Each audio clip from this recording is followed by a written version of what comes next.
reason, and we need our reason, and we need our aggressiveness to make decisions. That made it really great. Some of the cheesy things I didn't like is like the dog. That's fine, though, when you look at it. The way it was filmed with the shadow, like you said, it's pointing out. You see the shadow on Kirk or Shatner's face, the different things, the way they kind of made his more aggressive sign from either being an attempted rapist to almost a murderer to try and survive. And it's kind of, in some ways, it's the scared person within all of us, both men and women. We all have a scared little person inside us trying to scream to get out and say, look at me, pay attention, I'm important, and make sometimes bad choices, versus the more reasoned, calm, nuanced person that keeps that in check. The id to super ego type of thing. So I loved that. I did like the transporter effect to do that. I felt bad for Sulu on the planet begging for coffee. It's also one of the first times they didn't think of having a shuttlecraft, so that's going to be coming up later. But I agree with you. It's a good spot. You gave it a 5. I give it a 4. So I'm going to tell you then what my number 5 is, though, as a counterpunch. By the way, this is all going to be posted on our community page. I'm going to put up our very scientific Excel-like chart so you can see where we all vote on this. I'm actually picking something I did not give it 10 to, but very high. My number 5 for the first season is Space Seed. That one is, to me, it's not even before Wrath of Khan. I always found it one of the more intriguing things. Ricardo Montalban as our preeminent enemy and evildoer in all of Star Trek, Khan Noonien Singh. You are an excellent tactician, Captain. You let your second-in-command attack while you sit and watch for weakness. You have a tendency to express ideas in military terms. This is a social occasion. It has been said that social occasions are only warfare concealed. Is brilliantly portrayed in this. I love the idea of a lost ship that's been gone for over 200 years, filled with super human beings, and that their ability to take over the ship. And it comes down to loyalty to save them. And that's why it's my number 5. Well, what do you think about that episode? Look, good episode. I love Khan. Wrath of Khan, I've gone on and on. It's not my favorite TOS movie, but might have one of my favorite scenes in it, which is Spock so bravely and self-sacrificingly going into the radiation chamber. I have mentioned this, I think, about 10 times on the podcast, but I can't stop because I can't get over such a little nuance of art that exists in this movie that's 40 years old now, that as he's going into the radiation, he pulls on his gloves, and that's the only safety equipment he needs, because he knows he's going to die, and he knows that the last part of him that's going to die has to be his hands, so he can do what he needs to do. Anyway, I digress. Space Seed is a great episode. Ricardo Montalban is going in there and treating the acting gig like it's the Royal Shakespeare Company. He is not speaking down to us because he's on the sci-fi show. He's taking it dead seriously. Not my cup of tea. I don't like that Khan was easily defeated at the end. With a pipe. Kirk cleverly hits him with a pipe. Oh, who could have thought? And, as a staunch feminist in the oldest sense of the word, and that I value and love powerful women, I was not overly thrilled by the entire ship of the Enterprise, the USS Enterprise, crumbling down because some lady had the hots for him. Okay, that's fair. I mean, I do find it humorous, though, that they use the exact same concept at first in The Alternative Factor that was edited out. We did talk about that 2 episodes ago, but that's I'll say it's fair. But that's my number 5. I'll go with that. Good pick, Captain. Thank you. It did not make my 5, but to say nothing about your taste or the episode itself. How dare you, sir?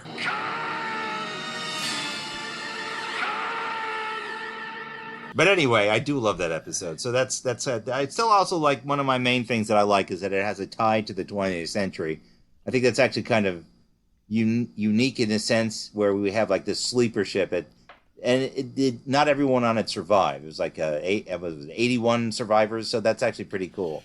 I do also want to point out that the JJ version of Khan is terrible, and I'm talking about J.J. Abrams' Into Darkness. It's a pale comparison of the Khans, although it's done by Cumberbatch, the actor. Yeah, no, talk about whitewashing. Yeah. Oof. Wow. Yeah, Cumberbatch is supposed to be a Shaw. Give me a No, break. it's terrible. But they did have use one of the names from it. But for me, in the original series, this is why I like, as it's my number 5. But now we're Although will say I love that moment in the JJ version where Spock Prime talks to Quinto Spock, yes, and he says, were you able to defeat him? And Spock goes, at great cost. yep. I'm like, oh God, it's a good moment. My brother and I watched that in theaters, and we loved that for that second at least. There's a So okay. okay. There's a good college humor thing about that, where like Spock calls up new Spock calls up old Spock, and like Spock saying, "Oh yeah, and watch out for the Gorn, and watch out for this thing too." That's you can take a look at that for YouTube. It's pretty funny. But what's your? I guess we'll go to our next one. What's your Number 4? Number 4. What would you say? Squire of Gothos. Wow. General Trelane, retired. At your service, sirs. My home is your home. Yep, I like that episode a lot. I'm a big fan of Q. I think that he's a fascinating force. One of the... Oh, man. I'm a big fan of Picard Season 3. The fact that we snuck in Q at the end to carry on the test of humanity with Picard's son was a beautiful little love letter. I love that he said, my dad said you died, and he says, hey, humans think in such linear terms. I'm forever. How can I die? Exactly. You might have come to the end of the book. It doesn't mean the rest of the book doesn't exist. I like Q. I thought it was a good high concept sci-fi. I thought it had a good twist at the end that was downright Twilight Zone-ish. You're talking about Squire. Yes. The Squire. I liked the that he was just a boy. This omnipotent being was just a child. And echoes of future Trek. He's dressed the same way that Q is dressed later on in the kind of finery, 19th century finery. And I don't know. I like the crew being there on the planet, trying to sniff out what's going on, using their Starfleet ingenuity and intelligence to defeat the problem, to defeat an omnipotent being. I dug it. Thoughts, Captain? Yeah, that's not even on my top 5. That's not one of my favorites of the first season. Although I do like William Campbell as the Squire. He later comes back in Trouble of the Tribbles. You'll see, but not a Squire. Yeah, that's top secret. I can't tell you that. But the thing I didn't like about it was I kind of knew it even when the very first time I saw it. I knew that he was either a child or there was something about it, and I didn't like the idea of another omnipotent being again. That's something I didn't like. I did enjoy the adventure, though. I did like the fact that Kirk was acting as the hero character, putting himself up to save his crew. I think it's a fine episode to add to a top 5 list. It's just not my cup of tea. I do like the fact, one of the things I still think is funny in it that we both pointed out is that the Squire says, Doctor, try the wine. And everyone's like, oh yeah, McCoy loves drinking. So there's that. But and that's the first thing that McCoy notices is like his table has no taste like his wine or his food. It's like, well, of course you'd notice that the booze isn't working. It is a... Hey, man. Listen, he enjoys a bit of the true. God bless him. That's the best thing that Dr. McCoy has ever said, beside he's dead, Jim. How about a bit of the true, Mr. Spock? Yeah, I think it's a fine choice for number 4. That's just not mine, but I will grant you that, XO. I will say that's a fine choice. But we already covered my number 4, so I guess we're going to go jump a little bit ahead. I'm going to go to my number 3 then. My number 4 again was The Enemy Within, when I already discussed why I like that as well in Mike's number 5. So I'm going to go to my number 3. And by the way, I do have some runner-ups at the end of this list. My number 3 episode is actually City on the Edge of Forever. Everyone says that's the best Star Trek ever. It's a time travel with the Guardian of Forever. It's not the best Star Trek. It's a very well-written or well-rewritten Star Trek. They did a great job showing us a different time period of Earth and New York during the Great Depression. The idea that McCoy somehow changes the future in which the Third Reich wins and takes over the planet Earth, making the Federation disappear. And that was an interesting concept of an alternate future. The worry that Kirk and Spock have in trying to figure out where could McCoy go. And the idea that McCoy would be around the same area they were was, I thought, excellently described, because it's saying like, well, there are eddies and currents in time that make things all fit together. That was a great idea. The idea that the Guardian is just sitting there waiting for them. It's a better time travel-ish episode than, let's say, or a dimensional episode than, let's say, the Alternative Factor, which starts out similarly. But this, with Joan Collins and the acting involved, you actually believe that Kirk had fallen in love with Joan Collins, Edith Keeler, and that she somehow stopped the United States entering the war by speaking with President Roosevelt. And the world would have been a totally messed up, different place with the Nazis in charge. So I like that entire concept. I like the idea of how they worked, and that kind of prescience she had where she points out to Kirk and Spock that Spock's always been at his Kirk's side and almost always will be, and that Kirk is somewhere else, like on a different level. So for me, the adventure, the love story, the time travel, I put that as number 3. But again, it's not the best not even of season 1, but it is a very good episode of Star Trek. So that's why I like that one. A gateway to your own past, if you wish. What about you? What's your opinion on that? Great episode. Doesn't make my top 5. I know that's blasphemy. I know it's always touted as being the best. And I mean, I've gone on my rant about how I'm a huge Harlan Ellison fan and that he was the basis for the story, even though apparently most of his stuff was kicked to the curb. Mm-hmm. But, here's the thing. This is a matter of taste. I'm not saying that my episodes are better than City on the Edge of Forever. It's just saying that I like them more. And I realize this. I really have enjoyed doing this analysis with you, Captain, and going through something methodically. Because you start to realize more things about your own taste that you didn't realize before. They were just merely subconscious. I prefer my sci-fi, high sci-fi. My favorite episodes are when there is a big concept that the characters that we love are chasing and trying to figure out and experiencing with me. I'm less attracted to the more human stories that are where it's just that the sci-fi element is merely a backdrop for the human relationship. So that's why, when I think of my TNG episodes, I like cause and effect. I like, parallels, right? I like a lot of the high sci-fi episodes where big, gigantic concepts are occurring that could never happen in this world. City on the Edge of Forever is ultimately at its core about a romance, which I love romance. I like romance. I just, when I'm watching sci-fi, I want the science in the fiction. So that is why great episode. Doesn't make my top 5. I like other episodes more. I totally understand that. I agree to you. I guess I like I'm more of an old softie. I like the romance in it. But I do like the high concept science. By the way, I also really like Cause and Effect and Parallels. Those are 2 of my favorite episodes of TNG. Those are, I think, brilliantly told, those stories of time travel, the type of things and dimensional stuff. Like, I always wanted to know what was the universe like that was taken over by the Borg, which is actually in Parallels. Spoiler. Oh, God, yeah, that always freaked me out as a kid. Yeah, watching that scene. That's actually one of the.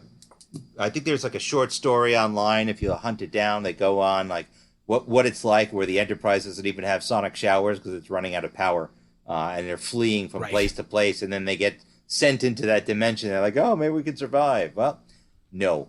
But it's actually a really good... Well, right, just imagine that. Like, imagine there's no Federation, that the Enterprise is just like a lifeboat for humanity more than anything. Right. There's not even any bridge crew left. It's just Riker and Worf freakishly trying to keep the whole ship together. Yeah, it's disturbing, that could... that actually, if they didn't defeat the Borg at the end of the best of both worlds, that could have happened. But that's actually, I agree with you in some sense. It's just, to me, the way this was done. By the way, your homework assignment is to read the actual comic of Harlan Ellison's story. Captain got it for me. Yes, I did. It's a good comic book story. You could see the differences. I got the IDW comics. I actually found it for less than $100, by the way, everyone.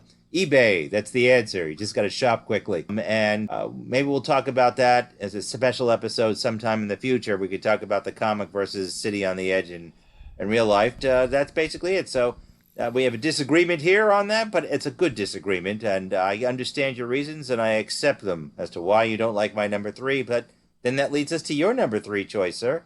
What is your number 3? Proto-Thanos, Conscience of the King. Ooh, it's a good choice. Yep. I like that one. Good choice. Again, dig it. I dig the mystery.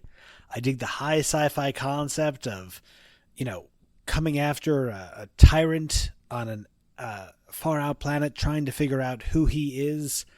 And ultimately, I love a charismatic villain. I'm a big Doctor Doom fan and Lex Luthor fan.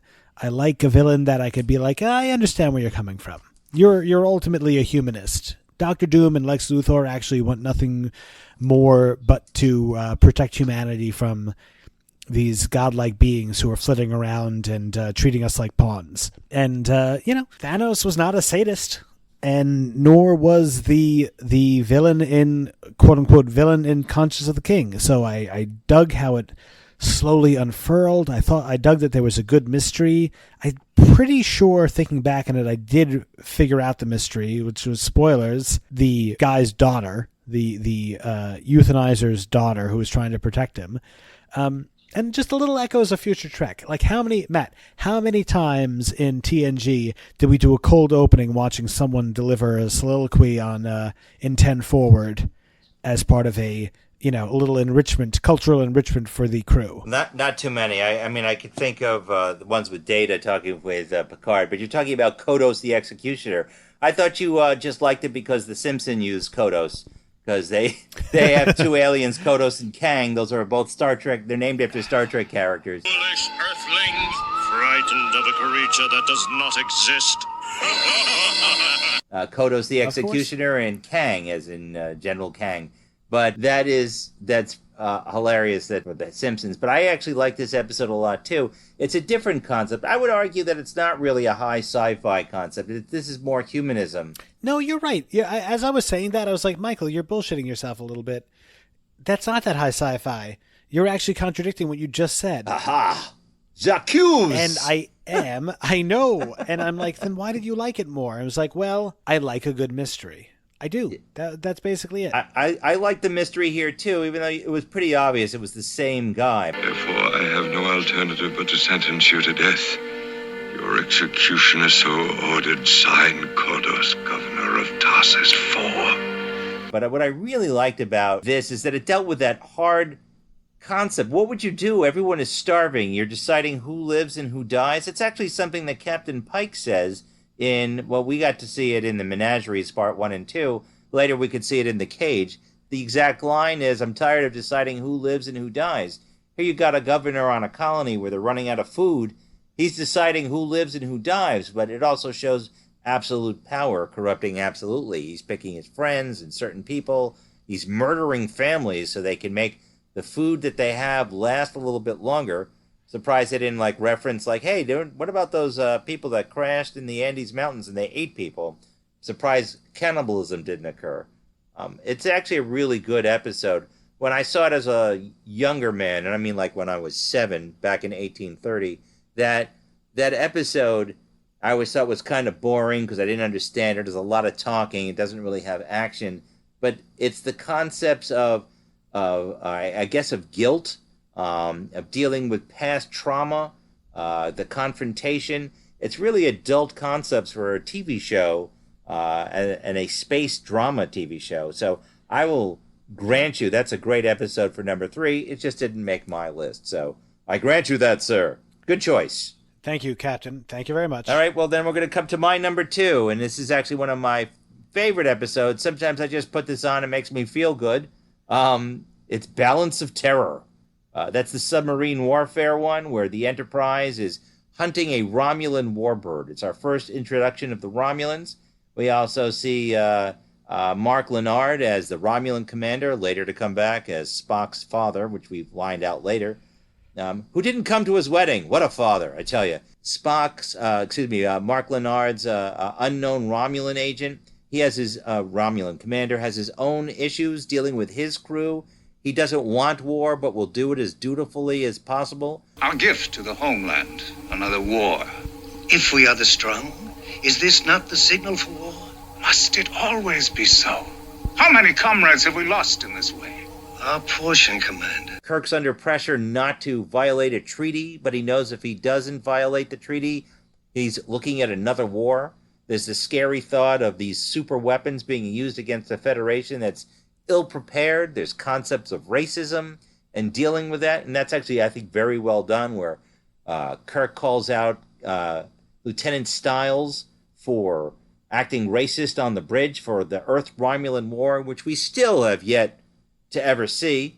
That's actually in a book called Year One of the Federation. It only talks about afterwards. But I like that kind of hunting thing where Kirk is dealing with his own inner turmoil. Like, he wants to be on a cruise away from making these tough decisions, but he knows that he has to make the right choice, otherwise they all die or there'll be galactic war.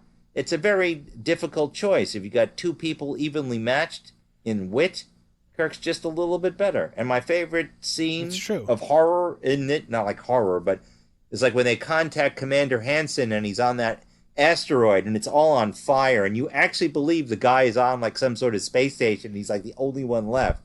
And watching him die and fade out, that's actually one of my favorite scenes. But that's why it's my number 2 episode for this. What do you think?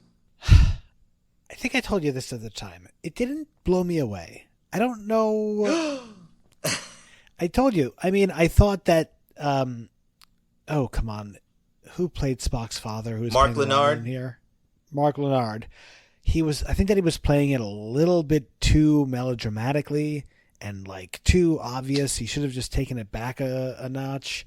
I like the Romulans. Not like I love to hate the Romulans. I actually think that they're like kind of the shittiest race in Star Trek, who would be like, well, of all the races I'd like to get a beer with, that's like at the bottom of the barrel. I think I'd rather get a beer with a Breen really than a Romulan. Yeah, dude, they're just so smarmy.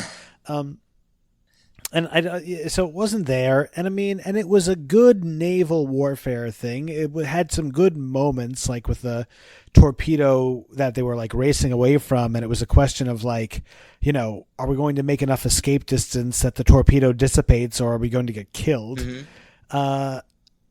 And I liked the design of the ship a lot, but I was just like, okay.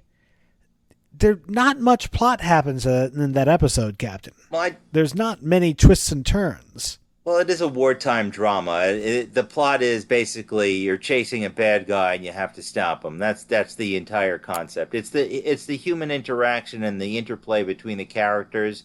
And even on the enemy ship, it's the interplay between the characters. So it's more of a character study of our main characters, specifically Kirk and Spock and McCoy, for that matter. With some styles thrown in there. But it's the tension, but I could see why you didn't find this to be your favorite episode. Just to bring it into light here, I believe I gave it a 10 and you gave it a 7. So I can understand why you wouldn't be on your top 10 list. But it's a good point that you point out why you don't like it. I think it's fair. But to me, it's a good adventure, and that's why I enjoy it, and I place it as my number 2. But there you go. Counterpoint, my number 2 is another war-centric episode, but just a little bit different with, in my opinion, a higher sci-fi concept. Taste of Armageddon. Love it. Yep. Swinging so far ahead of its time, talking about computer simulations and essentially acknowledged casualties and kind of this brutal, sick logic, like the dark side of the Vulcans. And, even Spock himself says, yeah, you're logical, but I don't agree with it, which is like, oh my God, for a Vulcan to say that is essentially for a Vulcan to scream, right? Yeah. And it was, so just quick reminder for everyone, they come to a planet seems very nice. Apparently it's been at war with a neighboring planet for centuries. while they're in an underground bunker, it looks like there's a battle going on, even though no battle is apparently actually happening, just on the sensors. And then they say, well, turns out we had a simulated battle and we have to execute 50,000 people, including all the members of your ship. And like then it's such a creepy scenario where we know more than the members on the ship, and they're saying, come on down, everything's fine, and we're just saying like, no, don't do it. And I love that, because I love our characters, right? I've grown up with these characters. They're like family. So to see Spock not blink in the face of better logic when there's morality, and to see Scotty as a bridge officer push back on that smarmy ambassador and say, no, I'm not dropping the shields and I'm not going down there because I don't think these people are telling the truth. I'll not lower the screens, not until the captain tells me to. You are taking orders from me. You will lower the screens as a sign of good faith. My authority. I know about your authority, but the screens stay up. And you can outrank me all you want, and you can throw me in the brig and you can court-martial me after this. I'm not going to do that. I was supremely impressed by it. It was a concept that was above its time. That's the thing, Matt. They didn't have personal computers or simulators or battle simulators or anything like that, to the point where they had a sci-fi concept that they weren't even exactly sure how to write it out in script. They had the concept before the words. So for all these reasons, Taste of Armageddon, swinging out of the park, my number 2. That's actually really good reasons. I almost put A Taste of Armageddon as on my list here, but I just ran out of space. It's one of my honorable mentions, actually, because we both gave it 10s. It's actually brilliant in every way. Now, I always had a special place in my heart for this because, as if you recall, my mother bought me the photo novel from the pharmacy, and I love that book to death. I only have the new version right now, or the one that's not been destroyed. I love the idea of the computer simulations. Yeah, I mean, computers at that time were the size of a small room. The simulations that they would do would give you a text readout as opposed to a graphic things, and is mainly for mathematical calculations of firing arcs for shells and so forth. But this was way ahead of its idea, and the idea that people would willingly just walk into a disintegration chamber to kill themselves is great. Is a great concept. It's like I pointed out, it's kind of like the lottery, where through tradition you just follow through. The other thing that I find is that Scotty, the ultimate badass, he actually shows that in many episodes. He's like the best second officer there is. You got Kirk's, Spock, and then Scotty. Everyone forgets that Scotty is second officer. When the captain and XO are out, engineering takes over, and he doesn't suffer any fools like Ambassador Fox, Poppin' J, as he calls him. Wait a second, Captain. What was your number 5 again? My number 5 is Space Seed, just because of the way it makes me feel. But I mean, if I had to, I would put Taste of Armageddon there. It was really, really close for me. Just curious. I mean, no, Space Seed is good. I guess I'm fascinated by. It's difficult for me to understand why you'd like Enemy Within more than this guy, than Taste of Armageddon. But I'm not criticizing. I'm just curious. Well, I like the idea of the split personality. I thought it was the split of the two people. I kind of like that. It just hit me differently. Taste of Armageddon is more of a intellectual, in a sense. They're both intellectual concepts. I guess there's more computer stuff in Taste of Armageddon, and at the time when I first saw it when I was 7, but even rewatching it now, there's something about it that just drags for me. I just can't. Maybe it's that weird light fixture that Kirk is standing next to. But I like it in its entirety. I can't say I dislike it. I just felt that some pieces of it were a little quick. But for overall, as a Star Trek concept, the reason why I gave it a 10 is that it hits everything perfectly. But as for it being one of my favorites, if I was going to sit down, I'm going to see my first I want to see a TOS episode. I'm not reaching for Taste of Armageddon. I'm reaching for Balance of Terror, or what my number one pick is, or even Space Seed, or even Enemy Within or City on the Edge. Taste of Armageddon is kind of heavy in its storytelling, so it's not something I want to go. I'm going to sit down and relax it. I'll watch it if it's on, or if my Amazon feed goes into the next episode. I have no problem watching it. But for me, it's not something I would want to sit down and want to just.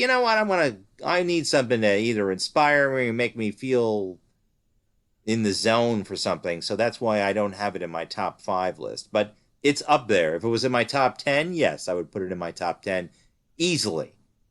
I would even push Space Seed below it, but not for a top 5. So that's where I'm at. That's my reasoning. Fair enough. I agree with that. Now we're going to come to our ultimate numbers. Number 1. Yep. I bet you we match. Tied. Yep. We do. The Devil in the Dark. Devil in the Dark. It's the best episode of season 1. Man. Brilliant. Brilliantly done. Brilliantly shot. For me, the whole bit. It's, you feel like you're on a planet that's underground. It all makes sense the way it all seems to work, with the rocks on the ground trying to get Pergium, that the Horta is smart enough to know what to destroy on the planet, that it burns people to a crisp with a capital P. Yes. Love that line. The idea of what the eggs are, all that stuff. It's great. It also shows something that's actual traditional Star Trek. We've come to a weird alien. It's not necessarily a thing or an it or a what. It's another life form, and it's just different. And a misunderstanding has occurred, and we need to learn from each other as opposed to try and kill each other all the time, something that in real life a lot of people have seemed to have forgotten. But that's what we need to do, and I find it to be one of the best concepts of Star Trek, and the idea of humanity learning and exploring and growing by learning and meeting new people and new ideas and hearing them. And I think that's great, even or rock monsters for that matter. And that we know that McCoy can do quick masonry work. So that's that's why it's my number 1. What about for you? By golly, Jim, I'm beginning to think I can cure a rainy day.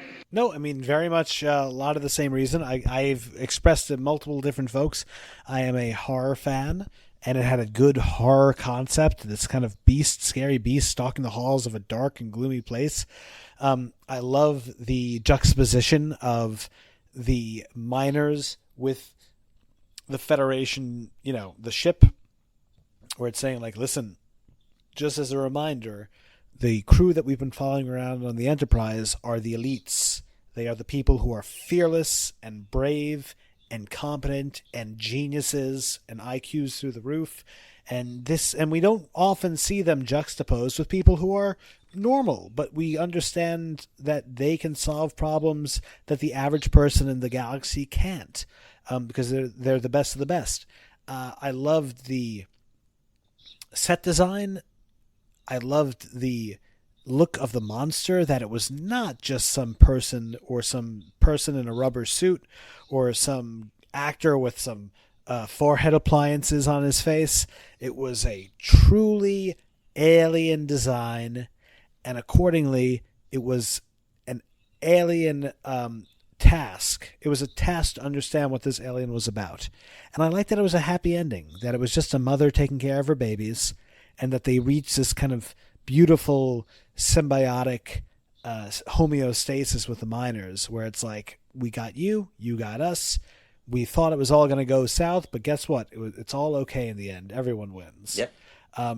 Yep. A perfect episode. It has my crew featured prominently, doing great stuff, solving a mystery. It's got the spooky background. It's got great set design, great acting, great cinematography. I mean, what more can you want? I'm actually surprised, Captain, that it was your number 1 too, considering that you were not nearly as big a horror fan as I. Yeah, but just because I don't go out and watch horror films, although I have on occasion, and I might even see the film that you just saw recently, which is Oddity. But go out and see it, gents.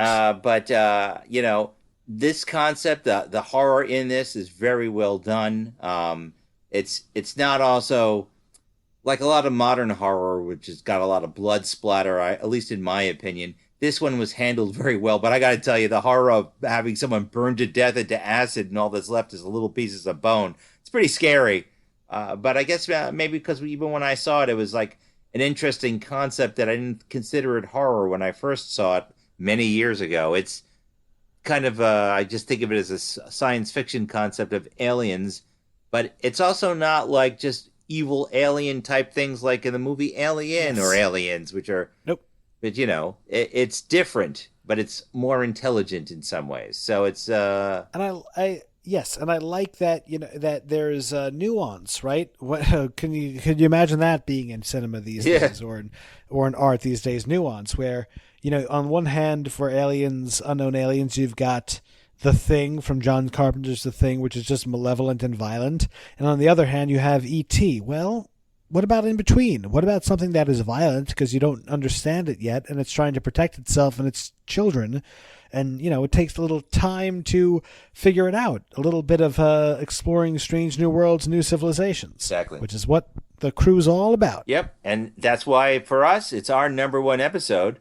So there's that. But now let's talk about the worst ones. Now, I know you didn't really want to talk about it because you have less to say. No. I made a list. Nothing to say about my hated But ones. I will tell you what They're all the same level of schlock and dreck. I'm going to tell you what my number 5 worst one is. Now, I don't think you have a list, but you can tell me what you think of like my 5 worst episodes. And I'm gonna just tell you, do you have a list, or do you want me to just tell you what mine is? No, you go, and then I'm just gonna breathe to run through them. I don't want to talk about them. I want to forget. But you're having trauma, I can tell. My number 5 worst episode is, what are little girls made of? Between the styrofoam penis that Kirk is holding, the half-baked story of Dr. Roger Corby being dead and actually being replaced by a robot, the fact that Kirk uses racist language to get Spock's attention. The only highlight for me is having Lurch in it, the actor who plays Rock, the giant robot. That's about it. There's some good concept in here, but I just think it's kind of draggy and half-baked.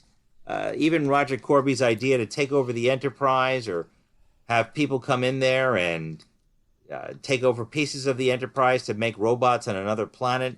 It's just not really clear what the heck he's doing. You get some development with Nurse Chapel.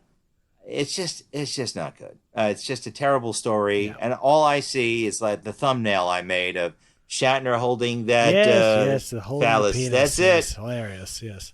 Yeah, it's terrible. What would you say to that? Can I tell you I'm actually looking at my list? What? This side of paradise was the spores. Yes.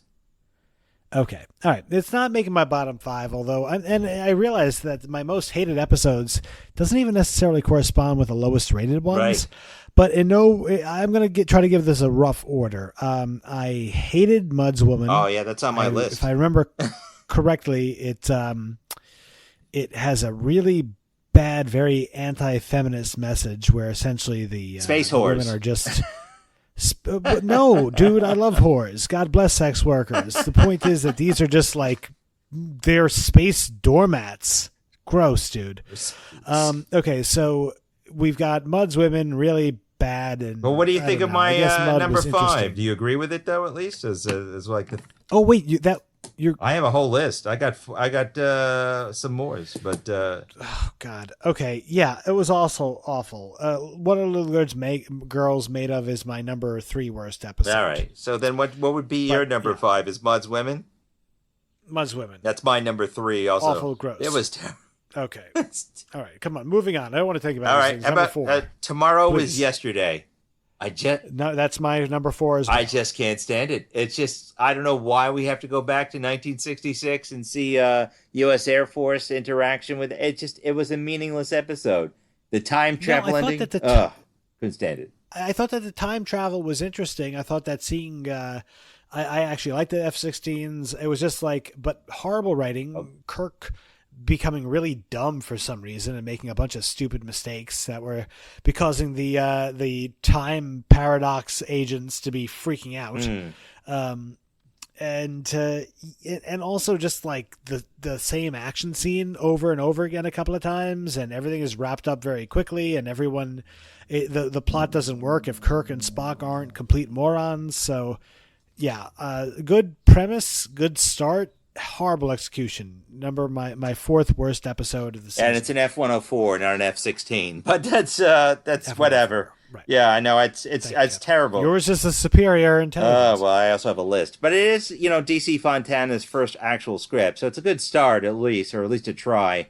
But I hate it for much the same reasons you do. It just felt like a really bad sci-fi cheap show and too jokey at points. Like I'm going to throw you in jail for 200 years. That's about right.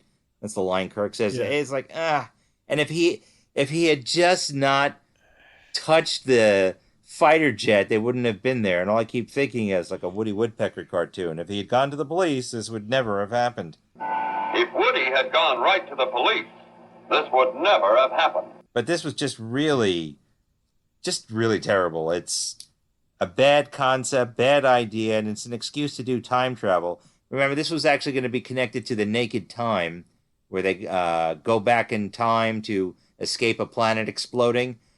I'm glad they did not do that. Not only would it have been really long as a two-parter, but it's really, the second half is worse. So that's your number 4. We both, my number 3 was Mud's Women. I both think we agree as to why that's terrible. My number 2 might surprise you, is my number 2 least favorite episode. It's Miri. I can't stand it. From the fake second planet Earth to no blah blah blah.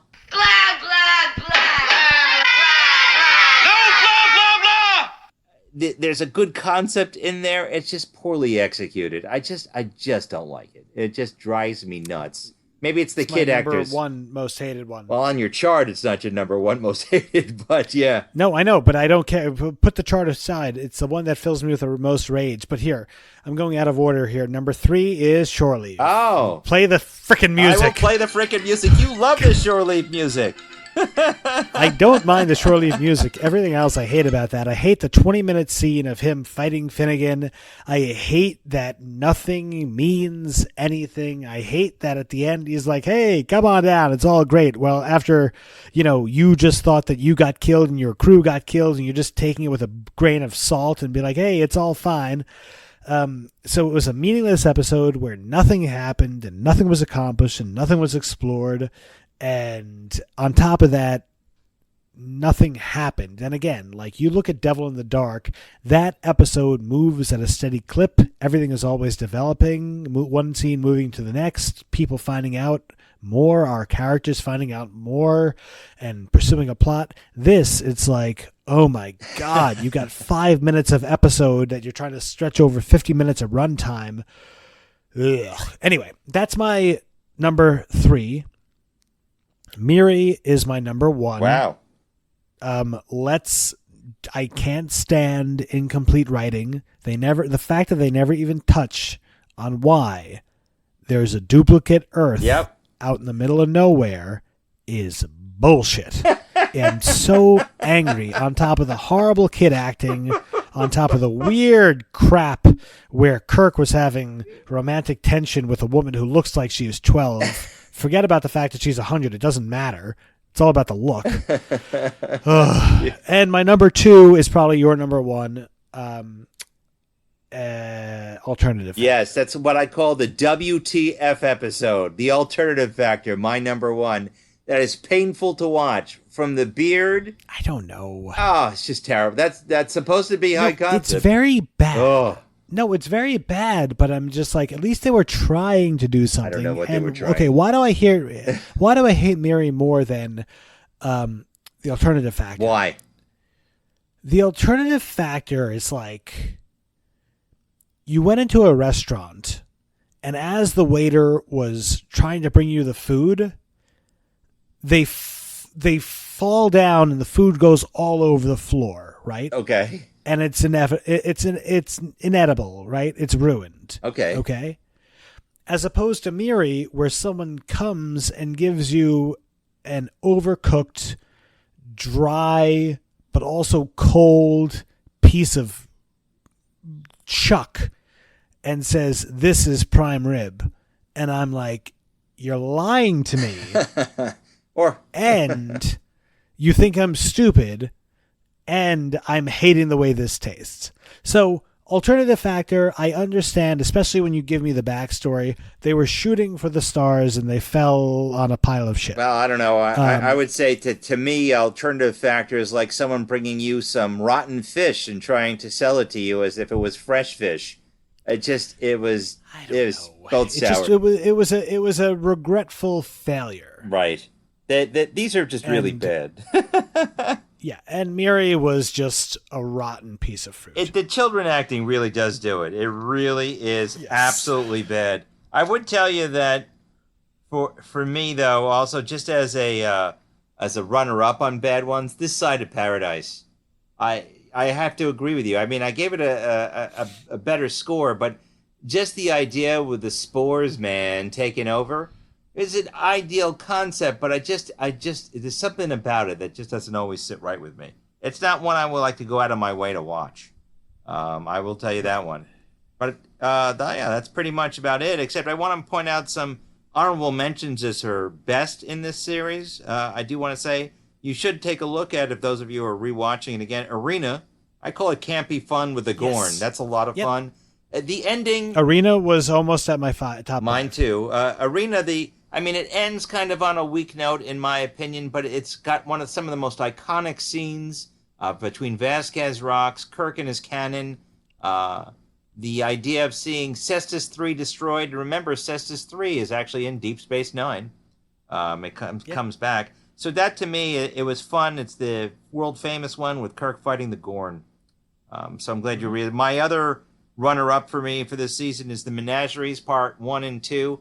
The reason why I didn't put it on my top 10 is it's actually 2 episodes combined. It's more the pilot being intertwined. The pilot's very good.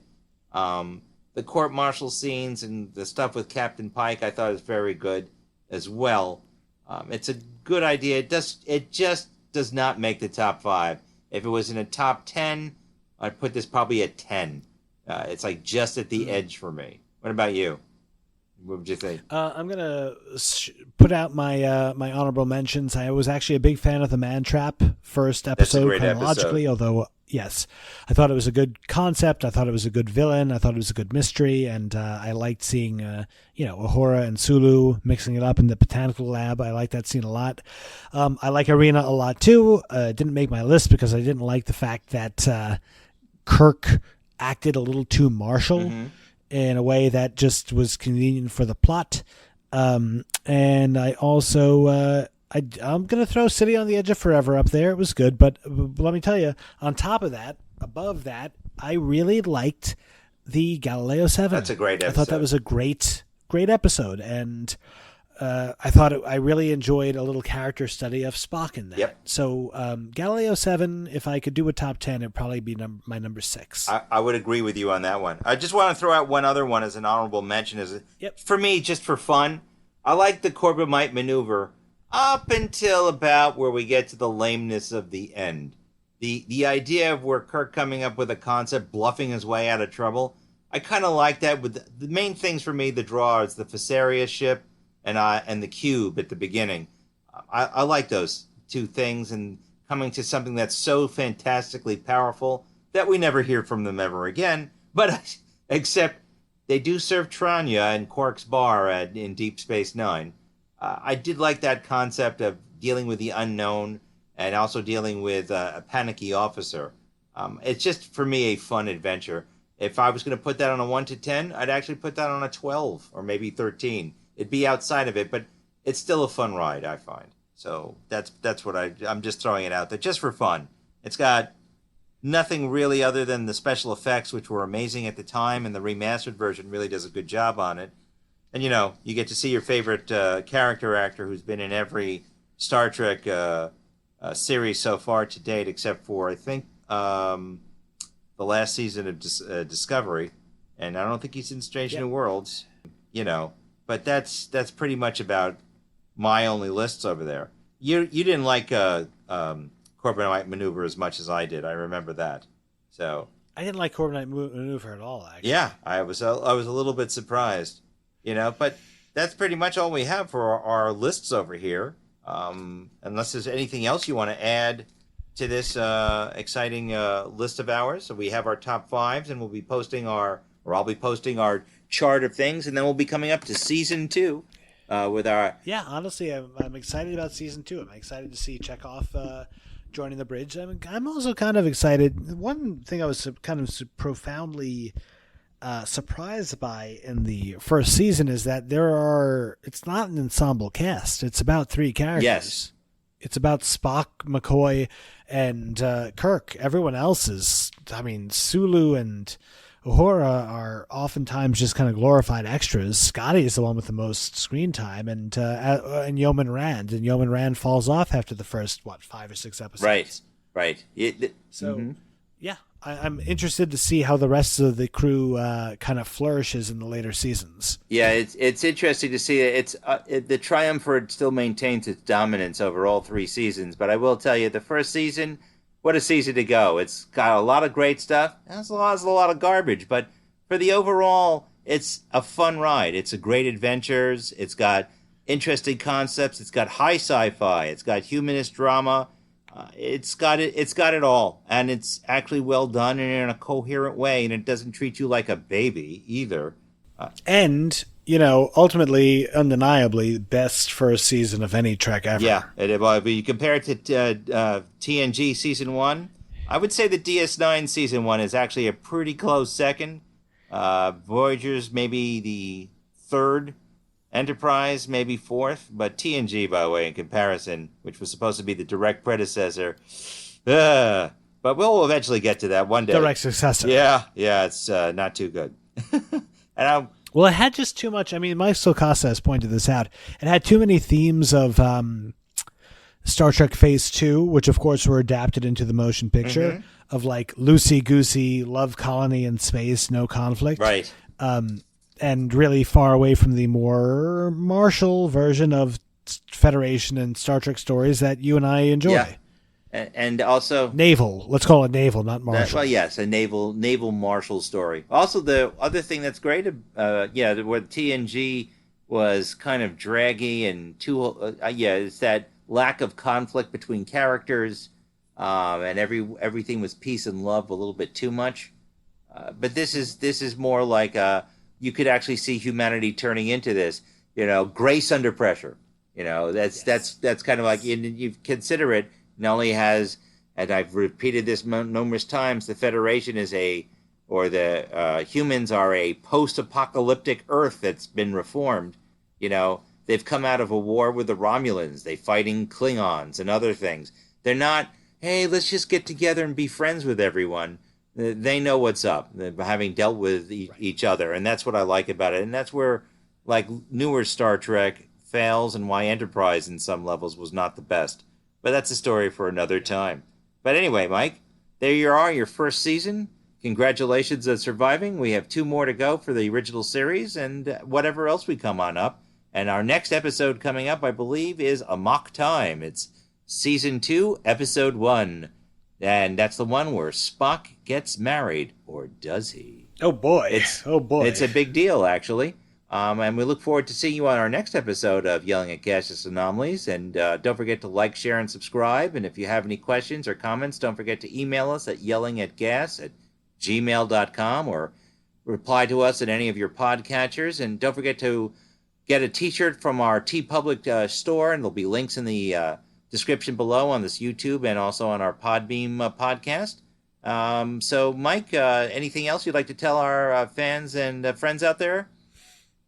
No, Captain, thank you very much for shepherding and being a great guiding force through this here little experiment in reviewing 60-year-old media and seeing how surprisingly relevant it is today. No, I appreciate it immensely and looking forward to more. Well, great. I'm happy to shepherd you along and enjoying the ride with you as well. And to all of our friends out there, don't forget to live long and prosper, and see you out there.